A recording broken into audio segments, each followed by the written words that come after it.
Hello दोस्तों, सिव education channel पर आपका स्वागत है। आज हम देते हैं राजस्थान जीके के अंदर इतिहास और कला संस्कृति के जो हमारी सभ्यताएं थे उनकी कोशिश करेंगे कि पूरा रिवीजन कर लें, क्योंकि आज हमारी लास्ट क्लास रहने वाली है। पिछली 2 क्लासों में हमने इस सभ्यता के कुछ क्वेश्चन किए थे और उनसे संबंधित भी हमने देखा था। उसके बाद आज हम इसी क्लास को उसी तरह व्याख्यात्मक करके आगे देखते हैं इस क्लास को। तो चलिए स्टार्ट करते हैं आज की हमारी क्लास। सब कौन सा स्थल ताम्रयुगीन नहीं है? हमारा पहला क्वेश्चन है कि कौन से स्थल है जो ताम्रयुगीन नहीं है? कुराड़ा नागौर, जोधपुरा, जयपुर, गिलकुंड राजसमंद, गणेश्वर, सिक्कर। तो हमारा आंसर होगा गिलकुंड राजसमंद। गिलकुंड राजसमंद कौन सा स्थल है? गिलकुंड राजसमंद हड़प्पा कालीन स्थल है। कौन सा स्थल है? हड़प्पा कालीन स्थल है। कौन सा? गिलकुंड कहाँ पर है? ये राजसमंद के अंदर है। कुराड़ा नागौर और गणेश्वर ये कैसे हैं? ताम्रयुगीन है। बल्कि जोधपुरा जयपुर कौन सी सभ्यता है? ये लोह युगीन सभ्यता है। फिर हमारा 3 क्वेश्चन है कि ओकरे कलर पात्र की शैली के प्रमाण कहाँ से प्राप्त हुए हैं? कालीबंगा से, आहट से, बैराट से, गणेश्वर से। तो हमारा आंसर होगा कि आक्रो कलपात्र की शैली के प्रमाण हमें कहाँ से प्राप्त हुए हैं? बैराट से। हम किस ऑप्शन की तरफ जाएंगे? हमारा ऑप्शन नंबर होगा 3। कौन सा ऑप्शन होगा? 3 ऑप्शन होगा कि हम बैराट सभ्यता है, वहाँ पर ओकरे कलर पात्र शैली के हमें क्या मिले हैं? प्रमाण वहाँ से हमें मिले हैं। फिर हमारी सभ्यता आती है गणेश्वर सभ्यता। कौन सी सभ्यता? गणेश्वर सभ्यता। और गणेश्वर सभ्यता है कहाँ? ये कहाँ है? नीम का थाना में। क्योंकि कालीबंगा की हमने पिछली क्लास में देख लिया था। गणेश्वर सभ्यता कहाँ है? नीम का थाना। नदी कौन सी है? कातली नदी। नदी कौन सी है? कातली नदी। अब ये गणेश्वर सभ्यता जो है ये कातली नदी के किनारे स्थित है। अब हमें इससे पूछा जाए इसकी खोज और इसका उत्खनन किसने किया था? तो 1977 के अंदर। कब? 1977 के अंदर किसने किया था? रतन चंद्र अग्रवाल ने। कौन सी सभ्यता का खोज की थी? उत्खनन किया था रतनचंद अग्रवाल ने। कातली नदी के किनारे 1977 में गणेश्वर सभ्यता की खोज की थी। फिर हम आगे देखते हैं कि गणेश्वर सभ्यता से हमें क्या क्या मिले हैं। क्या क्या मिले हैं इसमें हम खोज रतनचंद्र अग्रवाल को कब बताएंगे? 1972 में। बल्कि 72 में तो इसकी खोज की गई थी और इसका उत्खनन हुआ था 77 में। उत्खनन कब हुआ था? 77 में। किसने किया था? रतनचंद्र अग्रवाल ने, यानी RC अग्रवाल ने इसका उत्खनन किया था। और विजय कुमार इन दोनों ने मिलकर क्या किया था? इसका उत्खनन किया था। बल्कि खोज 1972 के अंदर की गई थी। ये ताम्रयुगीन सभ्यता की जननी है। क्या है? ताम्रयुगीन सभ्यता की जननी है। कौन सी सभ्यता? गणेश्वर सभ्यता। और गणेश्वर सभ्यता का विकास, इस सभ्यता का विकास कब से माना जाता है? इस सभ्यता का विकास 2800 वर्ष पूर्व से माना जाता है। कब से माना जाता है? 28 वर्ष से पूर्व में जाना जाता है। फिर हम और इसके कुछ देखते हैं कि इसके और क्वेश्चन इसमें देखते हैं कि हमें गणेश्वर सभ्यता से क्या क्या मिला है। यहाँ से हमें तांबे के क्या मिले हैं? तांबे के बाणाग्र, यानी बाण हमें यहाँ से प्राप्त हुए हैं। तांबे के बाणाग्र हमें यहाँ से मिले हैं। मछली पकड़ने के कांटे, मछली पकड़ने के कांटे भी हमें कहाँ से प्राप्त हुए हैं? गणेश्वर सभ्यता से प्राप्त हुए हैं। और ये राजस्थान की एकमात्र सभ्यता थी। यहाँ पर हमें पत्थर के बांध मिले हैं। क्या मिले हैं? पत्थर के बांध हमें यहाँ देखने को मिले हैं। और हमें यहाँ पर क्या मिली है? यहाँ के जो मर्दबान थे वो कैसे थे? कपीश्वरणी। कैसे थे? कपीश्वरणी। यहाँ के क्या प्राप्त हुए? हमें मर्द भांड प्राप्त हुए हैं। क्या प्राप्त हुए हैं? मर्द भांड प्राप्त हुए हैं। और बताया जाता है कि यहाँ पर 99% तांबा मिलता है। यहाँ पर 99% क्या प्राप्त हुआ है? तांबा प्राप्त हुआ है। और यहीं से तांबा कहाँ भेजा जाता था? हड़प्पा व मोहनजोदड़ो। यहाँ पर जोदड़ो हड़प्पा और मोहनजोदड़ो से यहाँ से क्या भेजा जाता था, तांबा भेजा जाता था। तो हमारी गणेशर सभ्यता कंप्लीट हुई। क्या हमें गणेशर सभ्यता में देखा कि हमें वहाँ से क्या खोज किसने की थी, तो हमने देखा कि गणेशर सभ्यता की खोज किसने की थी। गणेशर सभ्यता की खोज आर.सी. अग्रवाल, रतनचंद्र अग्रवाल ने की थी। काती नदी नीमका थाना में स्थित है, 1972 में की थी। 77-78 के अंदर आर.सी. अग्रवाल, विजय कुमार ने इसका उत्खनन किया और इसका विकास कब माना जाता है, 2800 वर्ष पूर्व इसका विकास माना जाता है। और यहाँ से हमें क्या क्या प्राप्त हुए हैं, यहाँ से हमें प्राप्त हुए तांबे के बाणाग्र, मछली पकड़ने के कांटे, पत्थर के बांध, कपिस्वर्णी मर्दभांड प्राप्त हुए हैं और 99% यहाँ पर तांबा पाया जाता था। और यहाँ से तांबा कहाँ भेजा जाता था, हड़प्पा व मोहनजोदड़ो के अंदर भेजा जाता था। ये हमारा क्वेश्चन हो गया और इस क्वेश्चन के साथ हमने गणेशर सभ्यता की व्याख्या भी कर ली। तो अब हमारा गणेशर सभ्यता से क्वेश्चन गलत नहीं होगा। फिर है बैराट सभ्यता से संबंधित नहीं है। अब हम यहाँ पर बैराट सभ्यता ले लेते हैं। कौन सी सभ्यता, बैराट सभ्यता। बैराट सभ्यता की खोज कब की गई थी, बैराट सभ्यता की खोज 1937 के अंदर। कब, 1937 में किसने की थी, दयाराम साहनी ने। किसने की थी, दयाराम साहनी ने की थी। और इसका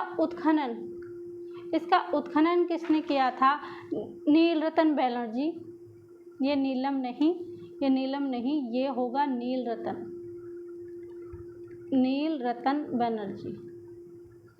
नीलरतन बनर्जी और कैलाश नाथ दीक्षित। ये किसने किया था, इन्होंने क्या किया था, इसका उत्खनन यहाँ पर किया था। ये नीलम नहीं है, ये नीलरतन बनर्जी है। क्या है, नीलरतन बनर्जी है। ये हमने उत्खनन देख लिया इसका अंदर यहाँ पर। और यहाँ पर 1937 में ध्यान रखना, यहाँ पर एक बीजक डूंगरी है। कहाँ पर, बैराट सभ्यता है, बीजक डूंगरी है। इसकी खोज किसने की थी, इस सभ्यता की खोज से पहले बीजक डूंगरी की यानी 1837 में, 1937 में ये हुआ था। इससे पहले 1837 में कैप्टन बर्ट ने बीजक डूंगरी की खोज की थी। ध्यान रखना, वैसे बर्ट और वैसे बीजक, इसने किया था, कैप्टन बर्ट ने किया था 1837 के अंदर। और यहाँ से हमें क्या प्राप्त हुए हैं, और हमें यहाँ से प्राप्त हुए हैं 6-7 कमरों का खंडरनुमा भवन। खंडरनुमा भवन यहाँ से हमें प्राप्त हुए हैं। चांदी की 8 पंचमार्क मुद्राएं, चांदी की 8 पंचमार्क मुद्राएं कहाँ से प्राप्त हुई है, हमें बैराट से प्राप्त हुई है। 8 क्या प्राप्त हुए हैं, बौद्ध मठ प्राप्त हुए हैं। और यहाँ से बताया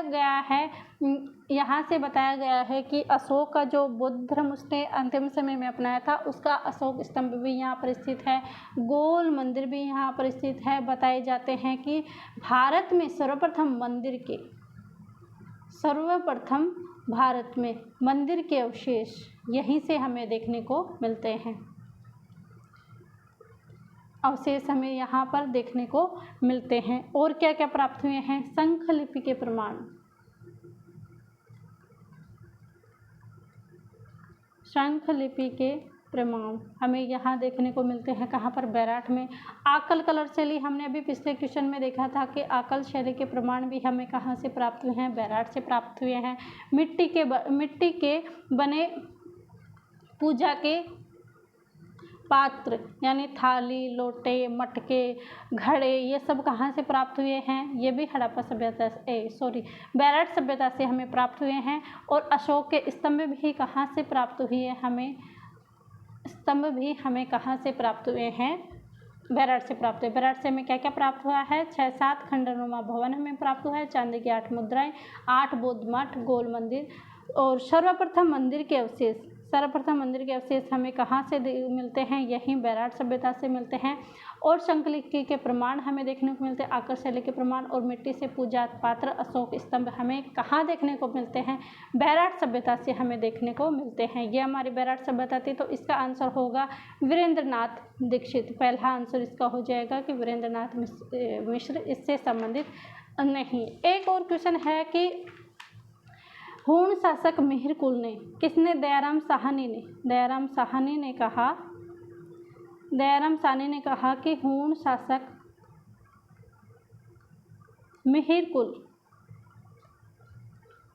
मिहिरकुल ने इस सभ्यता का विध्वंस किया था।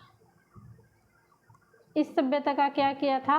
विध्वंस किया था। किसने किया था? हूण शासक मिहिरकुल ने यहाँ पर किया था। और बताते हैं कि यहाँ से गौतम बुद्ध,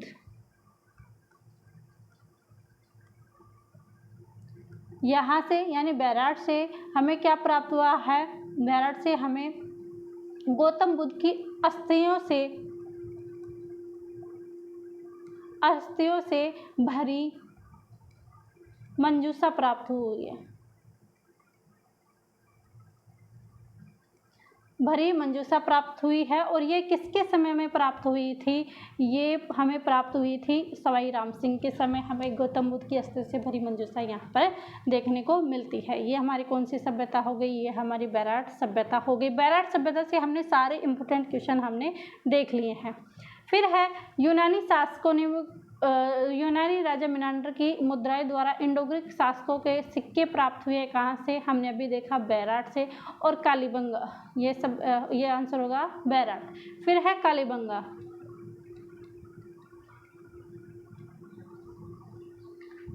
कालीबंगा को हमने पिछले ही क्वेश्चन में देखा था कि कालीबंगा की खोज किसने की थी। आप ये हमें बताएं कि कालीबंगा की खोज किसने की थी। हम बताते हैं, हमने पिछले में देखा भी था। मैं देखती हूँ कि आपको कितना याद रहता है। और कालीबंगा सभ्यता से हमें क्या प्राप्त हुआ है वो हम एक बार देख लेते हैं। अदर चीज़ें, कालीबंगा को किस इतिहासवेत्ता ने तृतीय राजधानी कहा? तृतीय राजधानी कहा। तो हमारा आंसर क्या होगा? दशरथ शर्मा। दशरथ शर्मा ने कालीबंगा को सिंधु घाटी साम्राज्य की क्या कहा? तीसरी राजधानी कहा। ये हमारे क्वेश्चन हो गए। फिर हम आगे देखते हैं हमारा नेक्स्ट क्वेश्चन।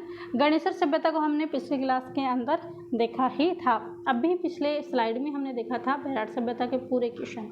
फिर है बैराट से प्राप्त भाब्रू का शिलालेख सम्राट अशोक को बौद्ध होना सिद्ध बताया है। वर्तमान में ये किस संग्रहालय में स्थित है? इलाहाबाद संग्रहालय में, पटना संग्रहालय में, कोलकाता में या चेन्नई में? तो हमारा आंसर होगा कोलकाता संग्रहालय में ये स्थित है। फिर हमारा नेक्स्ट क्वेश्चन है, निम्न में से कौन सा कथन गलत है? महासतियों का टीला कहाँ पर है? बागौर में। गोफन के प्रमाण हमें कहाँ पर मिले हैं? बागौर में। बर्ड राइटिंग, रॉक पेंटिंग, ओझियाना और प्राचीन जाख यक्ष की मूर्ति नोहे में। पहला क्वेश्चन भी सही है कि बागौर, महासतियों का टीला बागौर में है। गोफन के प्रमाण ये भी सही है। बर्ड राइटिंग, रॉक पेंटिंग यानी वैसे बर्ड और वैसे बूंदी, वैसे बूंदी, गरदड़ा बूंदी, ये हमारा आंसर हो जाएगा कि गरदड़ा बूंदी के अंदर हमें क्या प्राप्त हुए हैं? बर्ड राइटिंग प्राप्त हुए हैं। और ये कहाँ पर है? ये छाजा नदी के किनारे, छाजा नदी के किनारे स्थित है। कौन सी? बर्ड राइटिंग पेंटिंग बूंदी के अंदर। चलिए हमारा नेक्स्ट क्वेश्चन है, आहार संस्कृति का विकास किस क्षेत्र में हुआ है? मारवाड़ में, मेवाड़ में, ढूंढाड़ में या मेवात में? हमने कल ही देखा था कि आहार को राजधानी किसने बनाई थी? आहड़ को राजधानी किसने बनाई थी? गोहिल वंश ने। और गोहिल वंश का संबंध कहाँ से था? मेवाड़ से। तो हमारा आंसर किस ओर जाएगा? 2 की तरफ की, मेवाड़। आहार संस्कृति का विकास किस क्षेत्र में हुआ था? तो इसका आंसर होगा मेवाड़। क्या आंसर होगा? मेवाड़। चलिए और देखते हैं कौन सी संस्कृति? आहट सभ्यता। कौन सी सभ्यता? आहट सभ्यता से हमने देख लिया था कल ही कि इसकी खोज किसने की थी? अक्षय कीर्ति व्यास ने। ऐसे आहट, ऐसे अक्षय कीर्ति व्यास। और नदी कौन सी थी? आयड़ नदी। ये सारे ऐसे ही स्टार्ट है, ऐसे आयड़, ऐसे अक्षय, ऐसे आहट। ये और इसके अंदर हमें क्या क्या मिलता है? यहाँ से हमें मिट्टी व पत्थर के मनके, क्योंकि हमने दोबारा लिखने से कोई फ़ायदा नहीं। कल की क्लास में हमने इसके खोजकर्ता उत्खनन देखे थे। आज हम इससे और देख रहे हैं कि यहाँ से प्राप्त अवशेष किससे थे, जिससे हमारी क्लास भी लंबी नहीं हो और हमें पूरा मैटर मिल भी जाए। और क्या मिली हैं? 6 मुद्राएं, 6 तांबे की मुद्राएं हमें कहाँ से मिली है? आहट से प्राप्ति है। 2-3 मुँह वाले चूल्हे, वहाँ पर बताया जाता था कि वहाँ पर पूरा परिवार एक साथ रहने की व्यवस्था थी, यानी जो हम बोलते कि 2-3 परिवार एक साथ रहते थे, तो 2-3 मुँह वाले चूल्हे की वहाँ पर हमें देखने को मिला है। और ईरानी शैली की धूपदानी, ईरानी शैली की क्या मिली है वहाँ पर? धूपदानी। कहाँ पर? आहड़ के अंदर देखने को मिली है। और इंडो ग्रीक अपोलो देवता का इंडो ग्रीक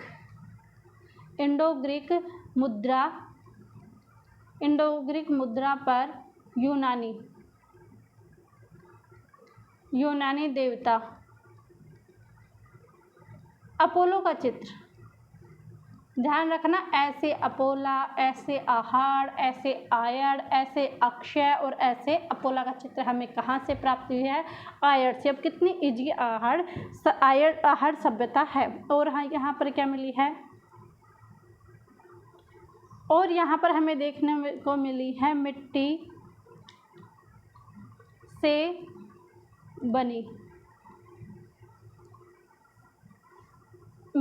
बनी वृषभ